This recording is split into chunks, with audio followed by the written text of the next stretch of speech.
Bismillahirrahmanirrahim. Assalamualaikum warahmatullahi wabarakatuh.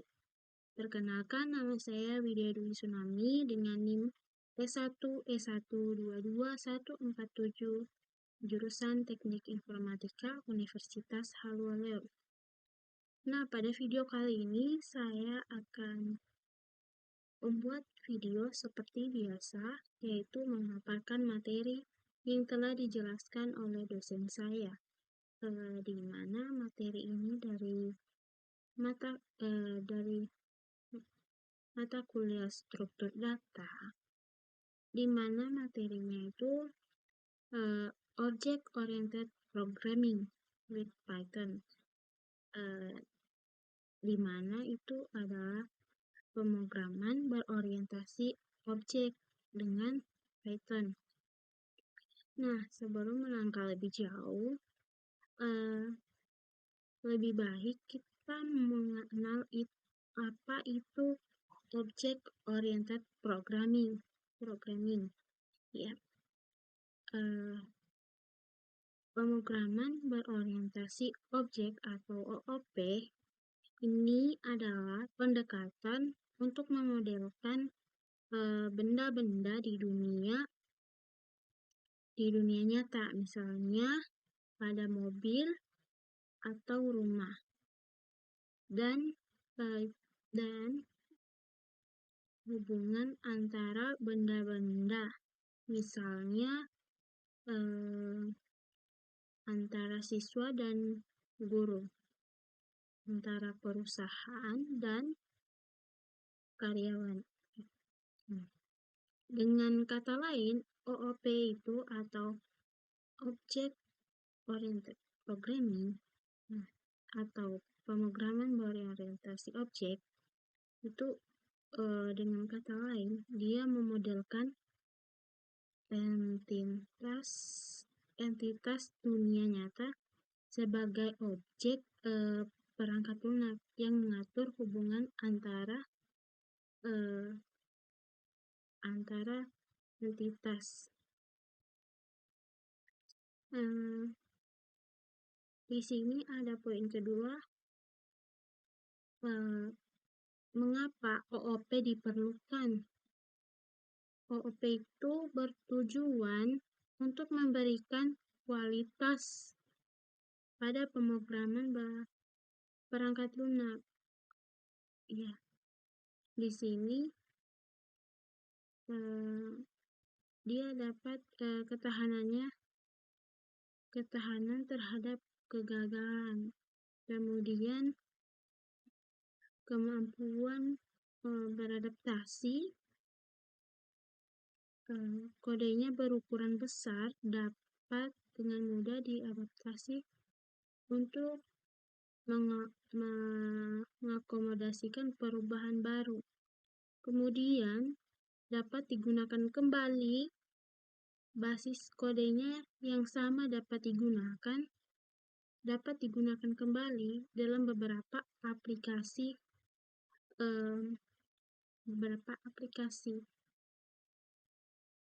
usaha, ya, mungkin begitu.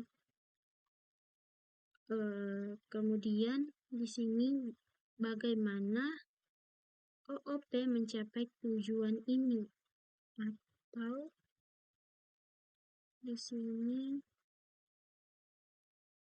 tujuan pertama itu encapsulation atau enkapsulasi.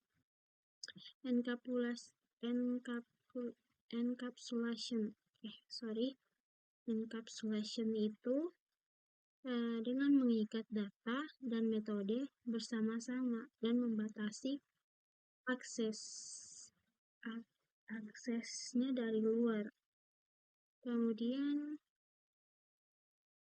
poin kedua yaitu modularity atau modularitas. Di sini dia komponen perangkatnya, komponen perangkat lunaknya yang berbeda dibagi menjadi unit fungsional yang berbeda. Kemudian abstraksi atau abstraction. Dia menyediakan antarmuka yang sederhana sambil menyembunyikan detail implementasinya. Kemudian dia memudahkan orang atau orang lain untuk memahami dan menggunakan kode dengan abstract class atau kelas abstrak. Kemudian selanjutnya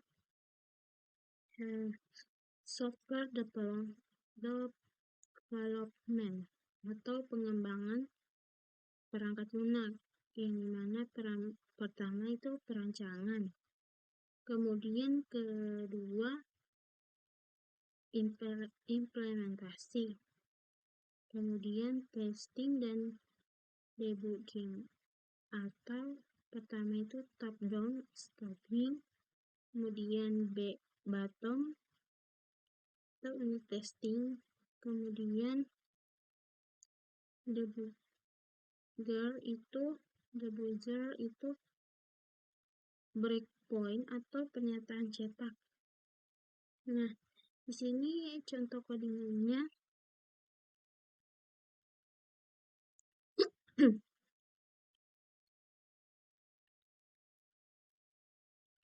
Untuk contoh codingannya di sini if name. Nah, di mana if di sini itu codingan untuk yang sering digunakan untuk menjalankan kode hanya jika dijalankan secara langsung.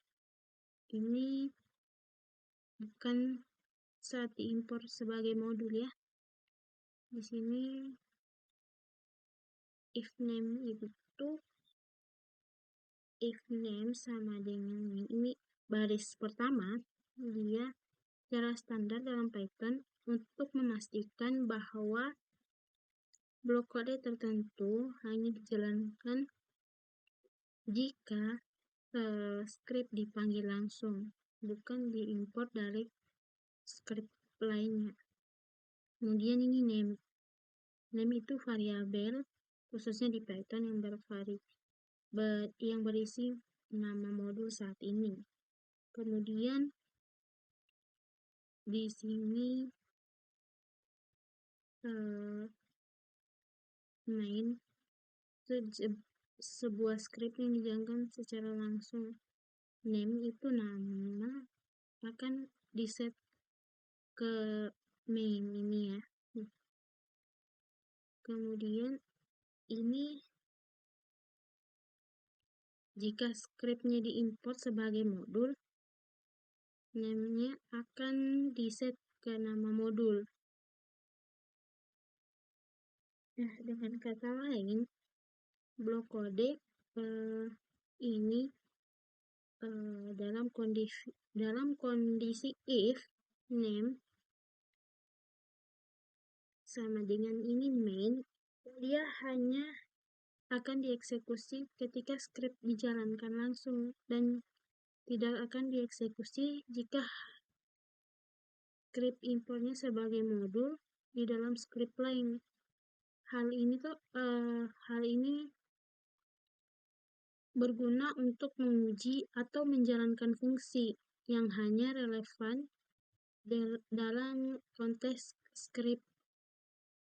scriptnya dijalankan langsung.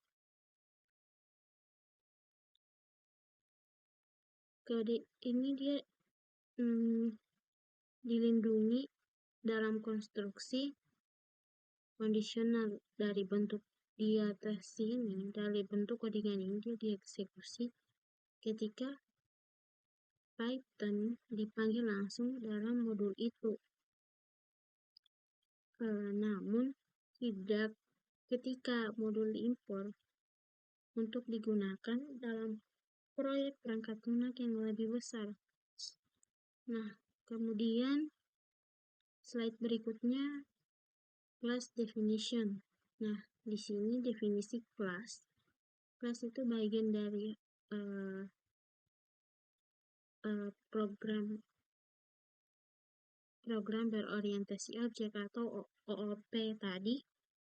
Nah, di sini dia kelas berfungsi sebagai sarana utama untuk abstraksi di dalam OOP atau Object Oriented Programming. Kemudian sebuah kelas itu terdiri dua komponen. Dua komponen berikutnya itu pertama di sini metode atau fungsi anggotanya. Kemudian kedua atribut. Atribut itu anggota data atau variabel instan. Kemudian sebuah kelas itu harus menyediakan ini 3 poin ini, yaitu encapsulation atau data bersifat non-publik. Kemudian yang kedua error check-in itu pemeriksaan kesalahan. Kemudian selanjutnya yang terakhir itu kode untuk menguji metode kelas, kode for testing kelas metode, dan metode untuk menguji kode dalam kelas. Kemudian slide berikutnya ada kelas dan objek. Di mana kelas itu ini cetak biru untuk membuat objek. Kemudian kelas itu mengikat data dan metode menjadi satu. Kemudian di sini fungsi init, dia itu adalah konstruktor yang dipanggil ketika suatu objek dibuat. Kemudian Python mendukung kontrol akses. Kemudian kebijakan ini dia menerapkan perlindungan data hanya berdasarkan konvensi.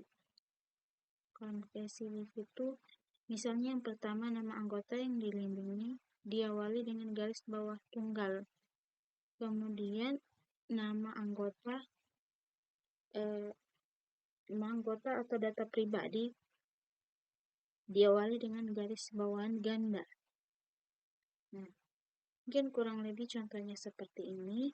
Kita akan buat contoh kodenya.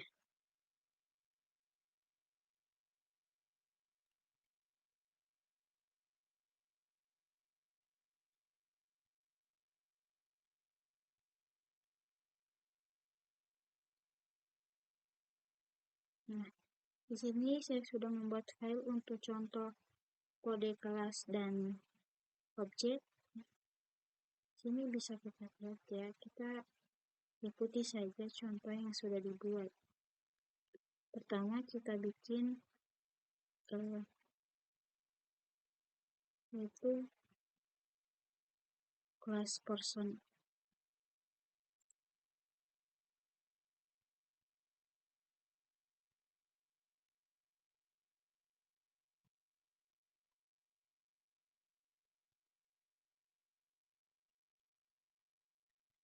Kemudian di sini ini dia tanda garis bawah ganda.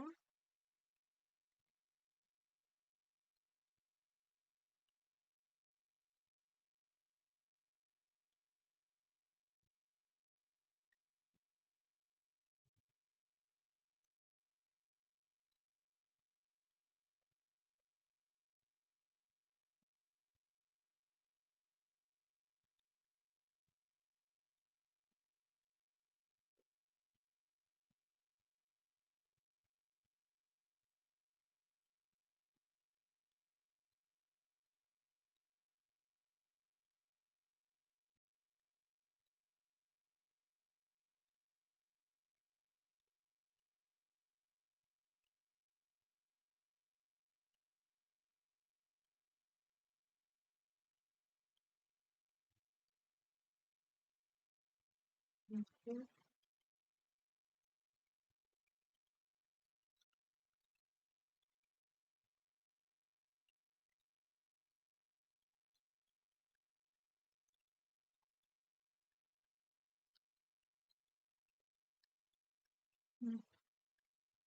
Nah, di sini kita buat function di init itu berupa self nama, age, dan gender.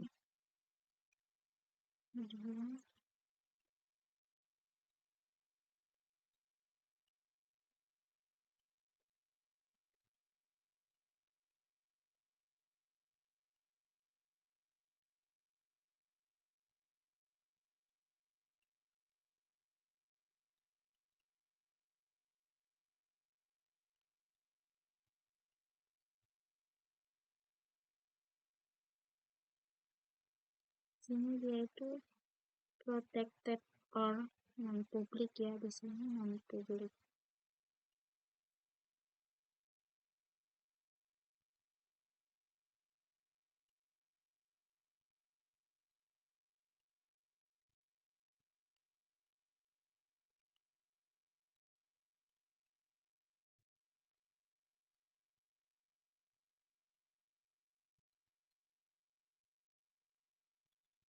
Kemudian self dot age.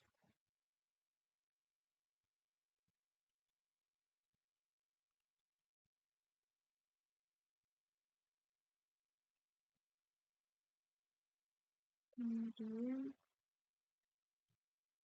gender.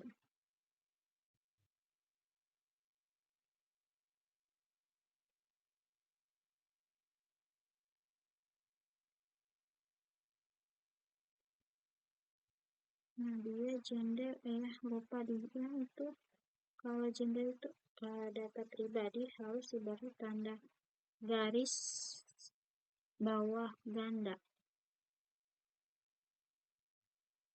Di sini dia itu bersifat privat. Kenapa privat di situ? Karena gender ini dia merupakan data pribadi. Kemudian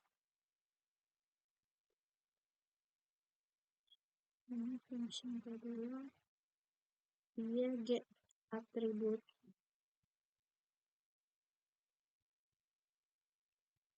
Get atribut.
Salah.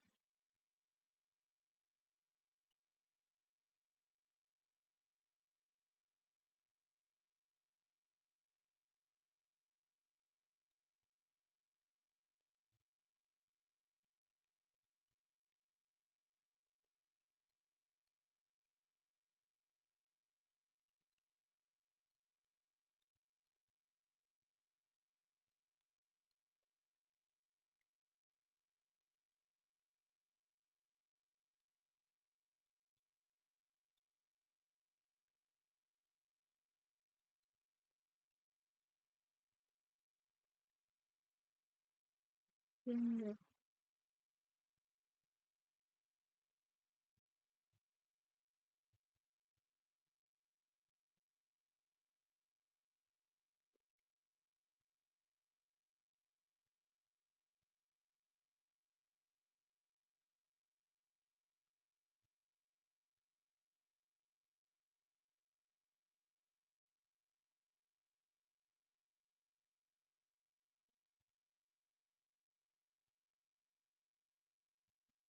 Oke, kemudian kita buat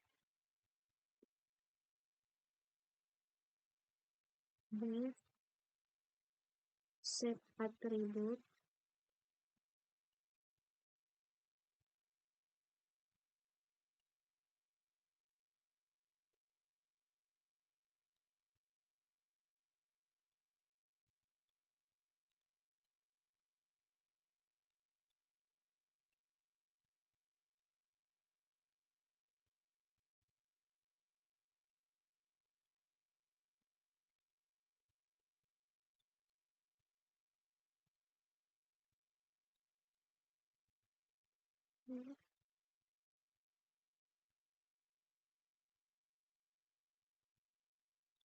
tadi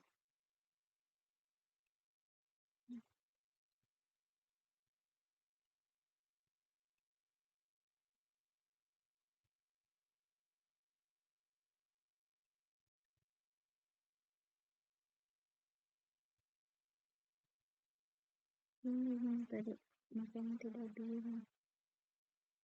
Nah, jadi biru. Oke, kemudian name,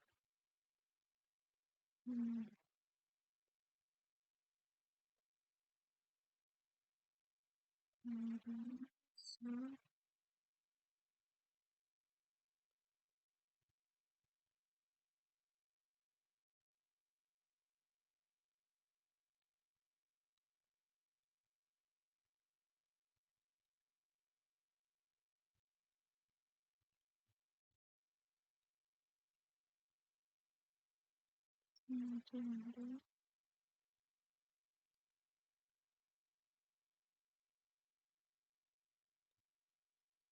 Nah, kemudian angka selanjutnya di sini misalnya orang pertama itu John dengan age-nya 36, kemudian gendernya itu dia male. Nah, sudah kita coba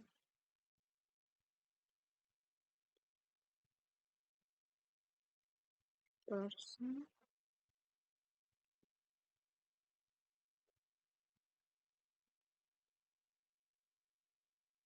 kemudian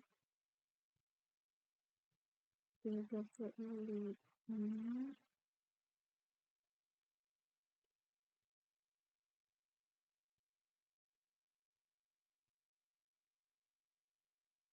kemudian T1 dot get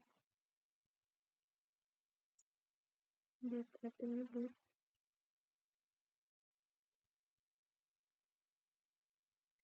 kemudian plus titik set attribute, misalnya value,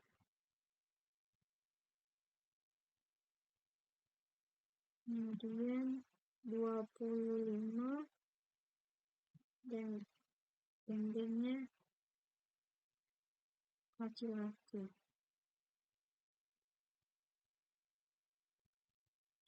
Kemudian dia S1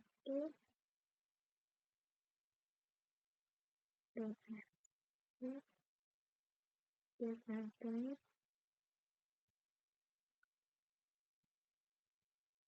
nah, kemudian kedua sama dengan person wrong. Lalu titik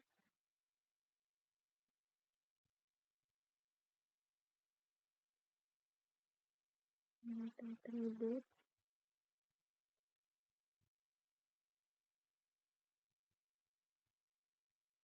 kemudian di sini membuat lagi still accessibility. Kita buat lagi seperti contoh.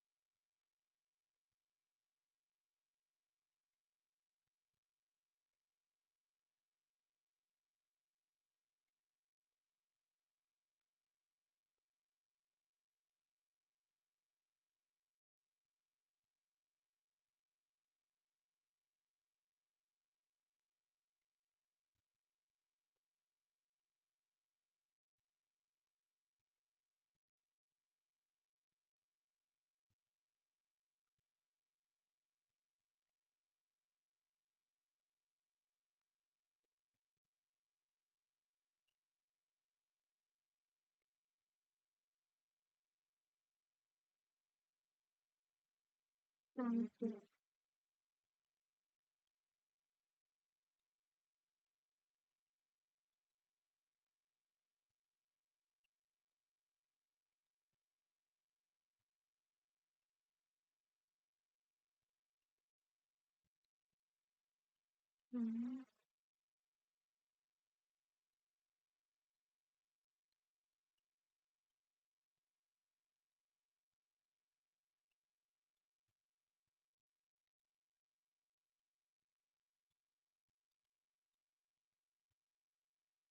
jadi 23.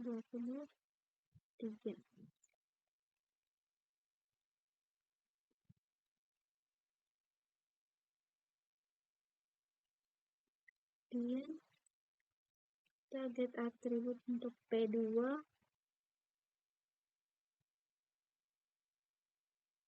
get atribut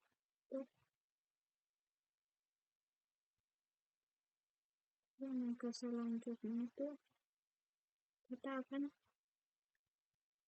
print untuk gender of P2 is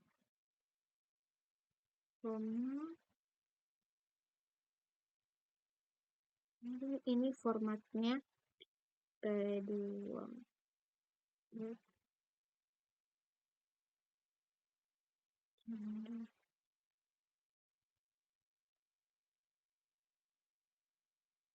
yes.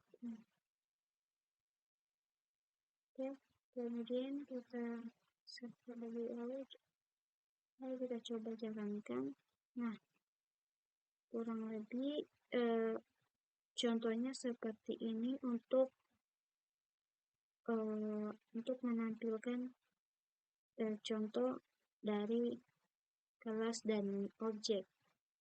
Kemudian berikutnya kita melangkah pada operator overloading. Nah, operator overloading atau biasa dari kelebihan operator. Nah, di sini kelebihan operator itu mendefinisikan ulang perilaku operator dari fungsi standar. Di sini untuk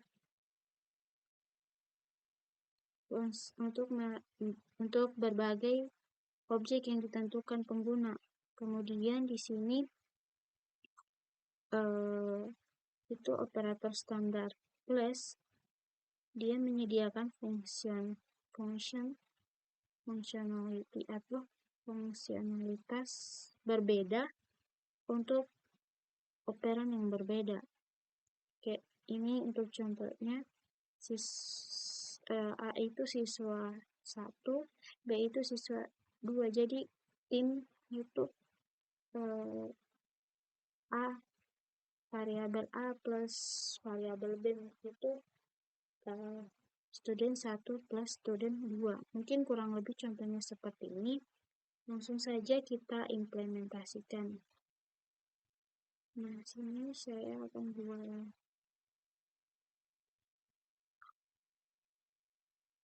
contoh ini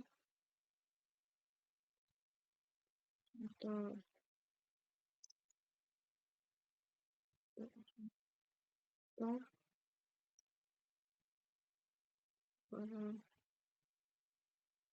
waduh.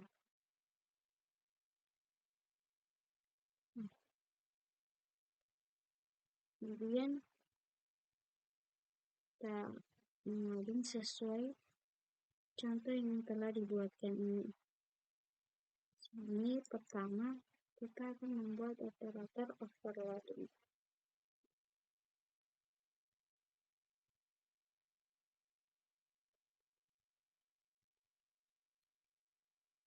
Nah, di sini kita misalnya print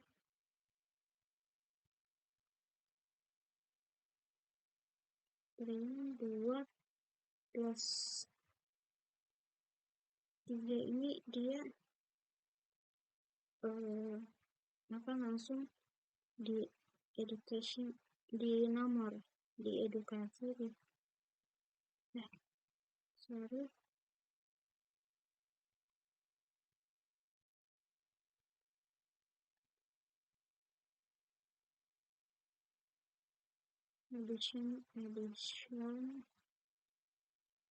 addition of number.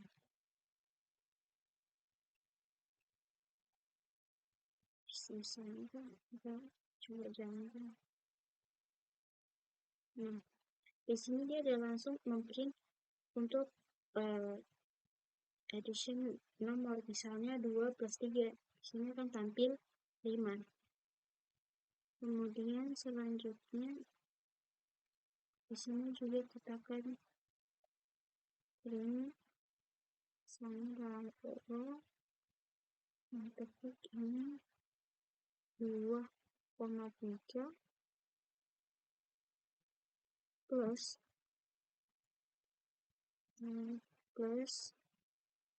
4 dan 5. Oh, ini misalnya untuk contoh kedua ini itu untuk vektor ya, kurang lebih mungkin seperti itu. Nah, coba kita jalankan. Nah, tampilannya akan seperti ini. Dia untuk vektor vektor di sini 2 dan 3 itu vektor A ditambah vektor B misalnya. Kemudian di sini kita akan membuat variabel A dan B seperti yang dijelaskan tadi. Di sini kita akan memilih opera yang berbeda. Misalnya di A ini student 1 dan di B ini student 2, kita akan membuat penjumlahan dari variabelnya ini, misalnya A plus B. Nah, di sini kita akan membuat dulu contohnya seperti ini. Misalnya A sama dengan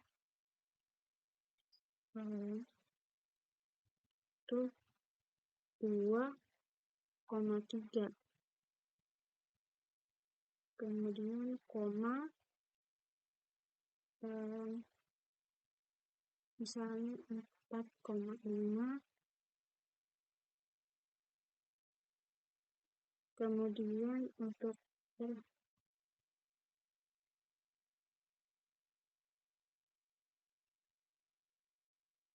caranya untuk B sama dengan 7,8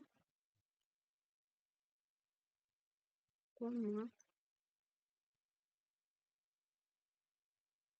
nah di sini 10 dan 11.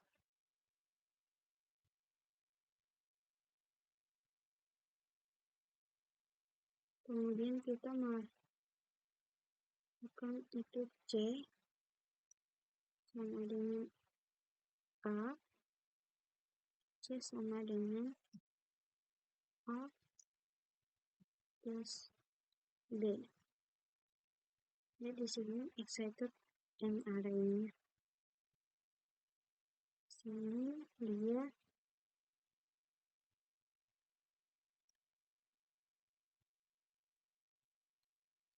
standing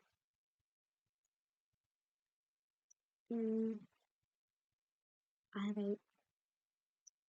Kemudian di sini dia akan perintah C. Dan coba kita jalankan. Di sini tampilannya, kita coba jalankan. Di sini akan tampil seperti yang dipanggil tadi. Yang pertama itu print 2 tambah 3 sama dengan 5. Kemudian print vektor A dan vektor B itu hasilnya akan seperti ini. Kemudian untuk menampilkan C itu sama dengan A plus B, dia akan tampilkan dari 2, 3, 4, 5. Kemudian bertambah dengan vektor B itu 7, 8, dan 10, 11. Nah, mungkin kurang lebih begitu. Kemudian ini terakhir akan memanggil connection for string style-nya. Misalnya di sini print dalam kurung Tom plus mana plus di sini misalnya mungkin begitu, untuk dia itu untuk melakukan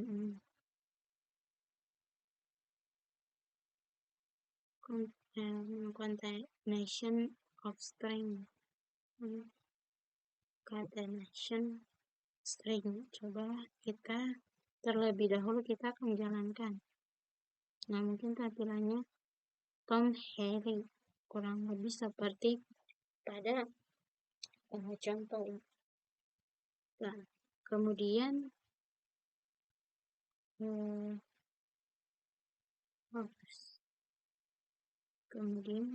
slide berikutnya di sini kita menjelaskan lagi tentang operator overloading.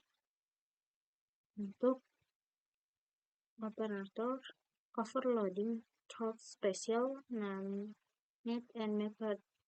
Di sini operator kelebihan beban melalui metode bernama khusus K. Nah, di sini ada contoh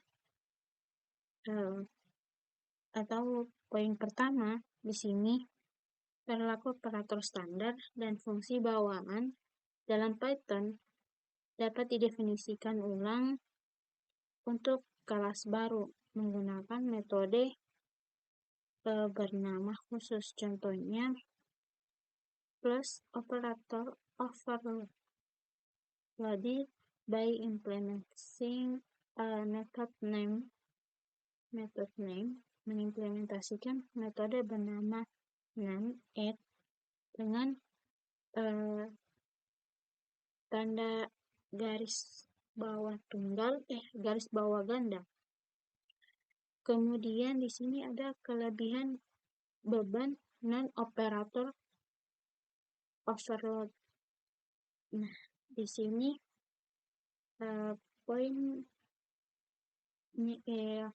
Contohnya itu untuk string foo is kelebihan bebannya untuk suatu objek dengan mengimplementasikan metode foo string. Dan kelas foo yang ditentukan itu dapat diperlakukan sebagai variabel implementasi dengan mengimplementasikan metode tubal dalam untuk memanggil. Kemudian poin bagian terakhir di sini, jika metode khusus tertentu tidak diimplementasikan dalam kelas yang ditentukan, pengguna sintaks standar yang bergantung pada metode tersebut akan memunculkan pengecualian. Misalnya di sini A, B akan memunculkan kesalahan jika F ini tidak ditentukan. Mungkin kurang lebihnya di sini ada tandanya, mungkin bisa tanpa saya sebutkan. Sini adalah komen sintaksnya. Di sini untuk special metode atau nama metode khusus.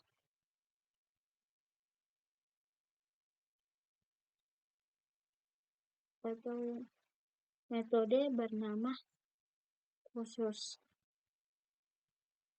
Kemudian di sini ada contoh operator overloading for vector class. Di sini sudah ditandai dalam garis kuning. Di sini itu garis kuning itu termasuk vector class kayak len, get item, set item, add, dan string.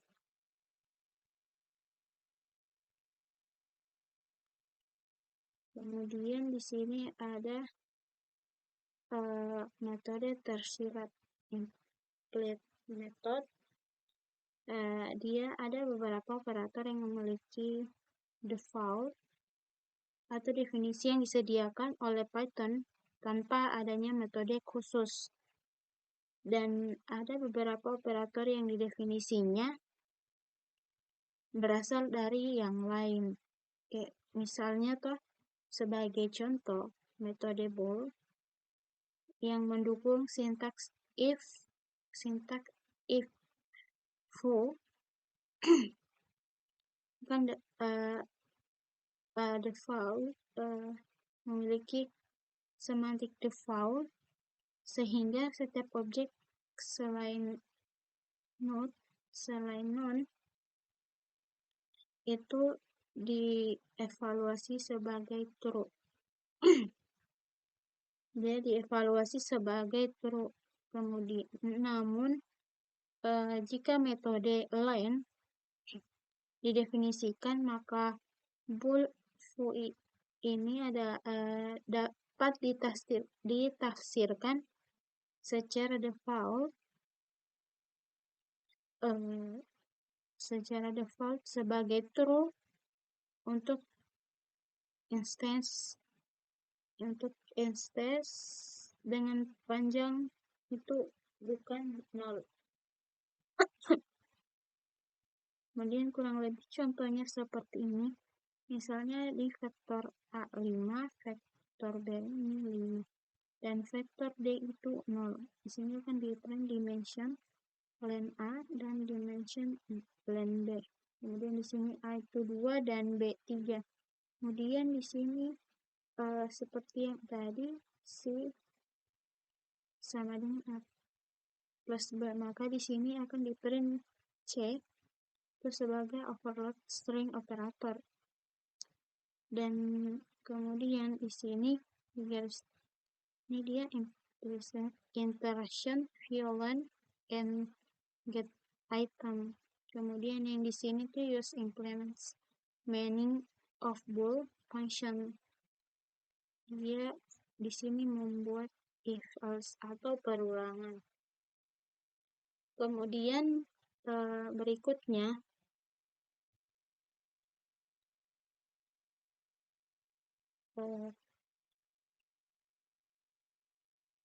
ini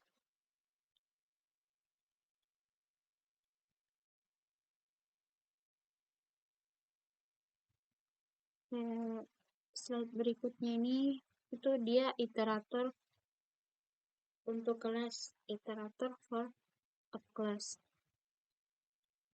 Di sini iterator itu untuk suatu koleksi menyediakan satu kunci behavior itu mendukung model khusus bernama next yang mengembalikan elemen koleksi berikutnya jika ada atau memunculkan stop iteration. Kemudian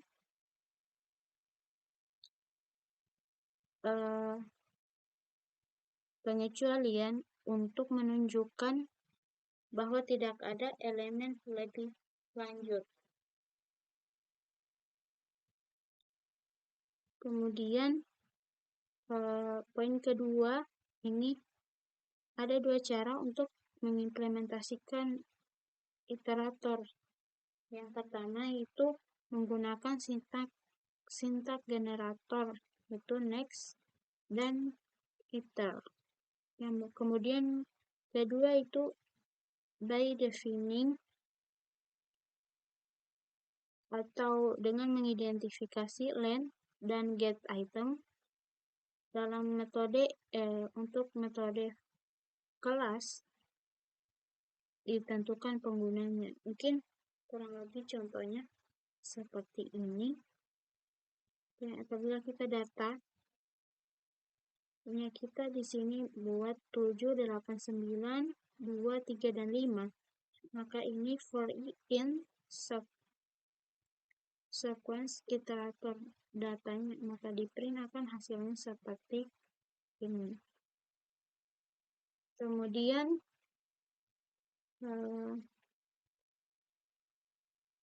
poin selanjutnya di sini ada membuat iterator kelas menggunakan fungsi len dan get item.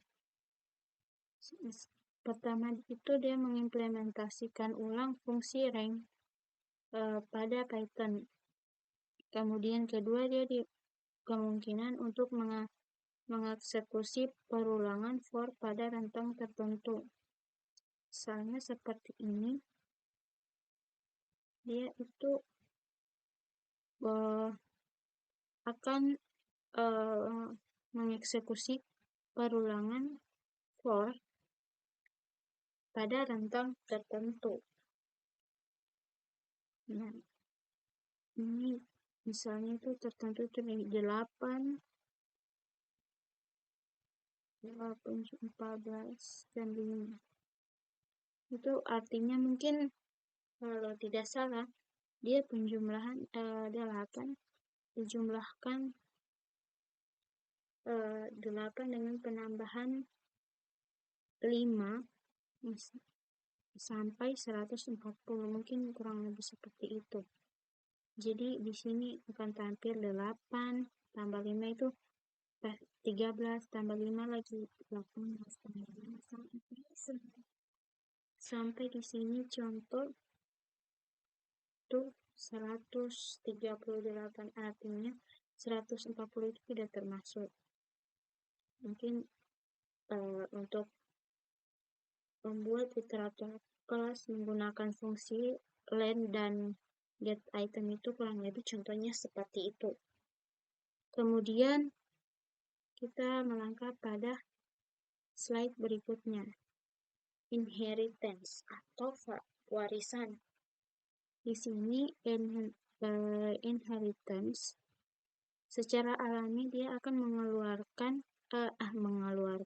dia akan mengatur berbagai komponen struktural paket perangkat lunak adalah secara hierarkikal atau hierarkis. Kemudian kedua itu fungsi abstrak serupa dikelompokkan bersama secara tingkat demi tingkat. Kemudian abstraksinya berubah dari yang spesifik ke yang lebih umum ketika seseorang melintas hierarkinya. Kemudian poin berikutnya, inheritance, dia memungkinkan kelas baru disebut subkelas or anak atau child class child class. Kemudian untuk didefinisikan berdasarkan kelas yang ada, mungkin di sini kelas dasar, base class, di sini kelas dasar, parent class itu kelas induk dan atau superclass sebagai titik awalnya seperti ini. Sini ada parent, induk, dan base class atau kelas dasar.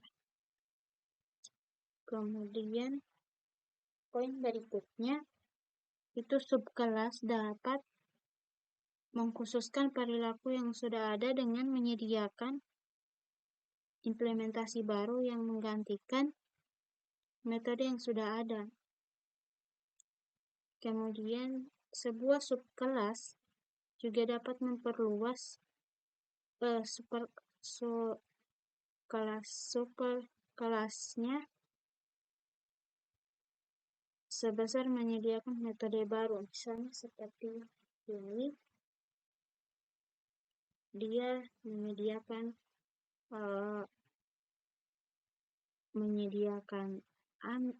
anak kelas dan induk kelas. Dia akan menjadi induk kelas dan membuat dua anak kelas berikutnya. Begitupun sebaliknya, jika di sini akan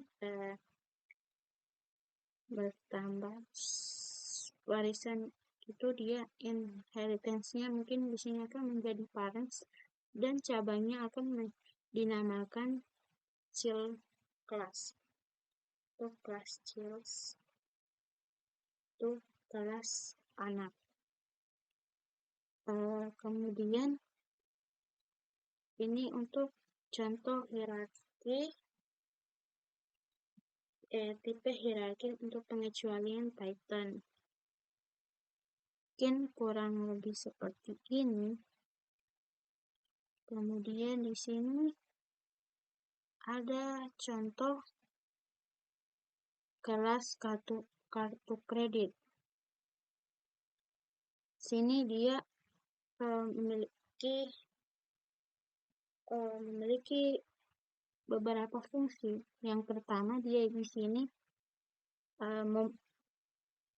membuat akun baru untuk pelanggan. Mungkin ini untuk membuat akun baru untuk pelanggan. Kemudian yang poin kedua itu fungsinya itu memungkinkan untuk mengambil data terkait pelanggan. Kemudian fungsi ketiga itu biaya dapat dibebankan ke kartu. Kemudian fungsi keempat itu pengguna dapat melakukan pembayaran untuk menjaga saldo. Kemudian fungsi terakhir itu untuk mengeluarkan tidak boleh melebihi batas kartu. Misalnya di sini dia ada customer, misalnya namanya John Bone, dengan Bank California Saving. Dia account itu untuk mengambil data terkait customer Ini mungkin nomor rekening atau nomor rekening. Di sini limit, misalnya limitnya 2.500, terus dia mungkin balance-nya 136. Nah, untuk saldo atau new balance-nya setelah itu akan menjadi 36. Nah, jadi kurang lebih untuk contoh implementasinya itu kelas kartu kredit mungkin cukup. Kemudian di sini ada contoh kelas inheritance. Mungkin di sini dia contohnya itu credit card. Di sini kelas anak ini mewarisi atau inheritance konstruktor kelas induk untuk membuat pelanggan baru. Poin ketiga itu memodifikasi perilaku pengisian kartu dengan memungut $5 jika tagihan ditolak. Kemudian ketiga, dia memodifikasi fungsi pembayaran kartu dengan membedakan bunga saldo dan bunga saldo yang telah jatuh tempo. Kemudian slide berikutnya itu contoh inheritance lainnya di kemajuan.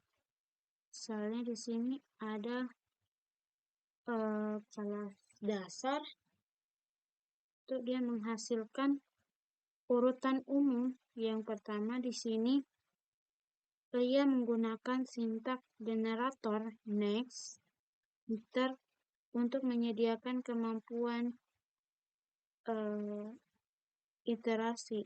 Mungkin kita bisa lihat contohnya di sini. Di mana sintak generator? Di sini dia menggunakan iter sama next ini ya. Di sini dia untuk menyediakan kemampuan iterasi. Kemudian poin ketiga dia akan buat 3 kelas anak baru untuk memperluas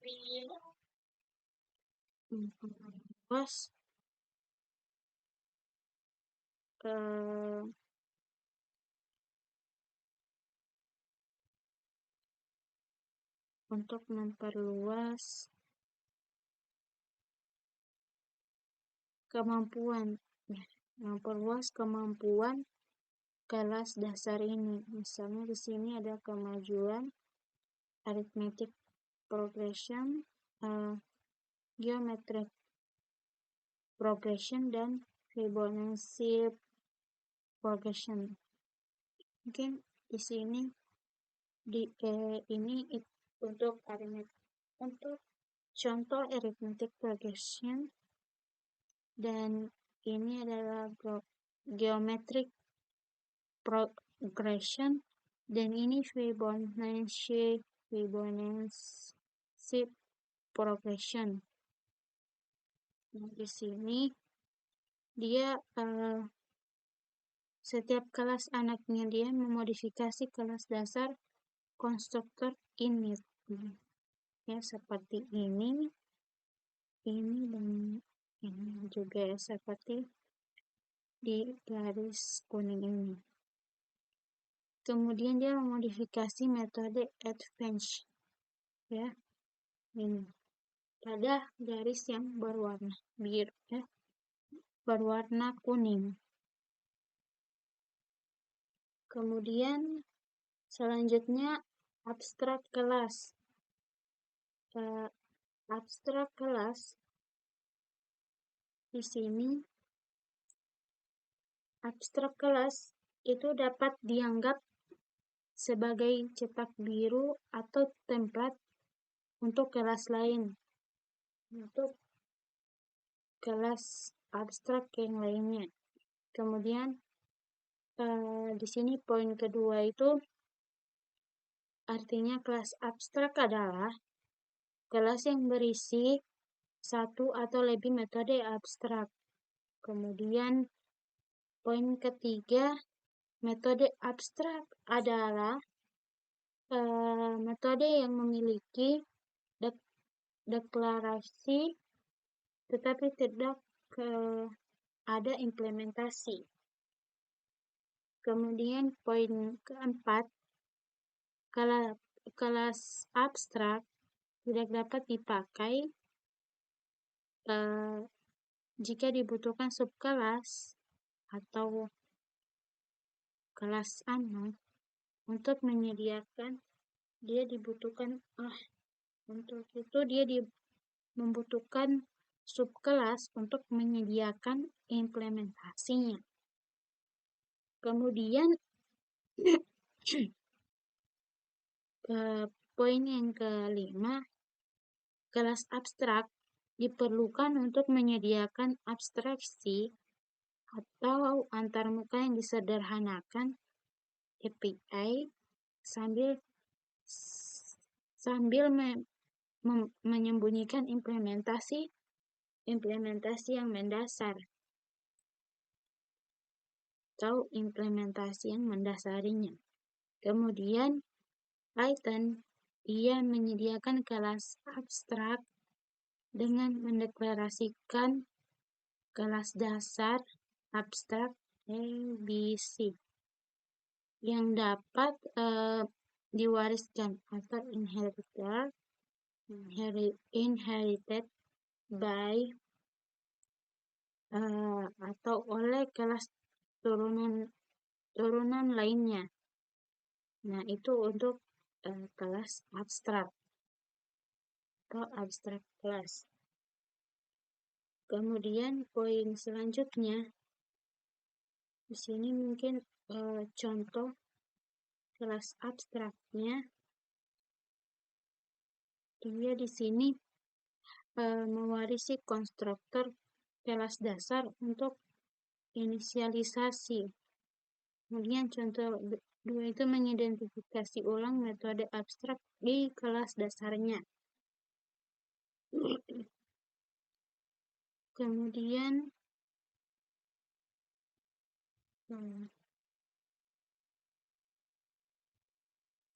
ini ada ruang namespace dan object orientation. Ruang namespace dan orientasi objek, dia di mana ruang atau class namespace itu include atau mencakup semua deklarasi yang dibuat langsung di dalam isi didefinisikan itu kelas. Misalnya di sini ruang nama kelas dari kartu kredit. Misalnya dia menggunakan sintaks init, menggunakan fungsi init, fungsi get customer, get bank, get account, the payment, balance, dan limit. Kemudian di sini B itu ruang nama kelas dari kartu kredit predator. Misalnya dia ini process mode, amount, dan chart. Kemudian di sini untuk C itu ruang nama ruang instance namespace untuk contoh A dan predator object credit card. Mungkin kurang lebih untuk customer-nya itu bernama John Paul, terus Bank California Saving, ini account ini balance, ini limit, dan ini upper. Nah, mungkin kurang lebih contohnya untuk namespace dan objek orientasi atau orientasi objek. Kemudian poin selanjutnya itu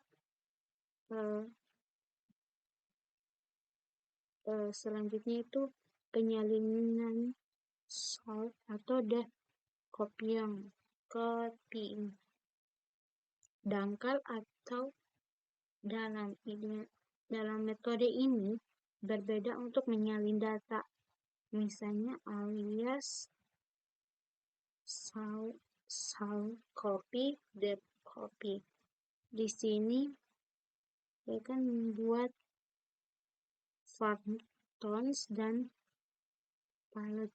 Di sini color, misalnya di sini itu red dengan ukuran 249 dan green itu 124 dan blue itu 43. Seperti ini untuk kelas 2 ini to arrange for the sum list of class ini of color, ini list untuk color. Ini palette sama dengan font tones.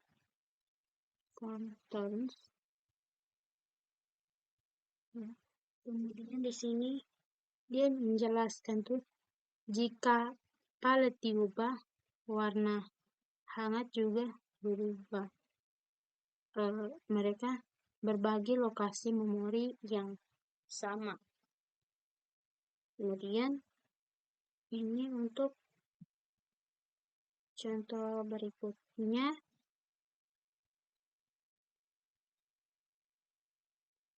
Sini contohnya itu untuk palette list warm tones. Di sini untuk list depth copy warm tones. Di sini pertama kita dapat menambah dan menghapus elemen dari palette tanpa mempengaruhi warna. Kemudian yang kedua, namun tidak dapat mengedit contoh warna dari daftar palette itu akan mempengaruhi warna nada hangat, nada. Kemudian poin ketiga, meskipun merupakan daftar yang berbeda, tetap ada alias tidak langsung, misalnya palette O dan warm tones O sebagai alias untuk contoh warna yang sama. Kemudian di sini dalam depth copy salinan baru merujuk pada salinan sendiri dan